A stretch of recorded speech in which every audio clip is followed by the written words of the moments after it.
अस्सलाम वालेकुम। आज की हमारी वीडियो का टॉपिक है IVF मतलब कि टेस्ट ट्यूब बेबी। IVF एक ऐसा प्रोसेस है जिसमें फीमेल के अंडों को मेल के जरासीम से लेबोरेटरी में मिलाकर एम्ब्रियोस बनाए जाते हैं और एम्ब्रियोस बनाने का ये प्रोसेस 3 से 5 दिन का होता है।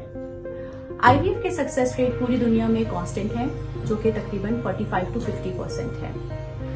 आज की इस वीडियो में मैं आपको IVF के मुख्तलिफ स्टेप्स के बारे में मालूमात फराहम करूंगी। चलते हैं पहले स्टेप की तरफ जो कि है स्टिमुलेशन। स्टिमुलेशन के प्रोसेस में हम फीमेल के अंडों को मैच्योर करने के लिए कुछ फर्टिलिटी ड्रग्स जो कि इंजेक्शंस की फॉर्म में होती हैं वो एडमिनिस्टर करते हैं और स्टिमुलेशन का ये प्रोसेस 12 से 14 दिन का होता है। नेक्स्ट स्टेप है ट्रिगर। ट्रिगर के स्टेप में हम पेशेंट को IVFC का इंजेक्शन लगाते हैं और मेक श्योर करते हैं कि पेशेंट के अंडे फुली मैच्योर हो जाएं। और ये ट्रिगर का इंजेक्शन एग रिट्रीवल के प्रोसेस से 36 घंटे पहले पेशेंट को लगाया जाता है। थर्ड स्टेप है एग रिट्रीवल। एग रिट्रीवल में हम अंदरूनी अल्ट्रासाउंड के जरिए पेशेंट के तैयार करदा अंडों को निकाल लेते हैं और उन निकाले हुए अंडों को हम लेबोरेटरी में मेल के जरासीम से मिलाकर इक्सी करते हैं और एम्ब्रियोस बनाते हैं।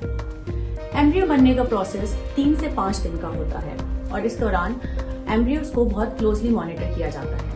इसके बाद है IVF का आखिरी स्टेप जिसे कहते हैं एम्ब्रियो ट्रांसफर। एम्ब्रियो ट्रांसफर में हम यूजुअली 2 से 3 हेल्थी एम्ब्रियोस को फीमेल की बच्चेदानी में मुंतकिल करते हैं और मुंतकिल करने के 14 दिन के बाद हम एक स्पेशल टेस्ट करते हैं जो कि फीमेल के खून का टेस्ट होता है जिसे कहते हैं सीरम बीटा HCG और ये टेस्ट मालूम करता है कि फीमेल में प्रेगनेंसी है या नहीं है।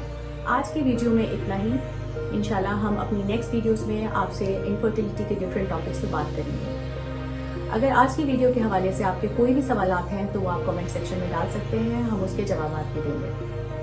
आज तक के लिए इतना ही। इंशाल्लाह मिलते हैं नेक्स्ट वीडियो में। अल्लाह हाफ़िज़।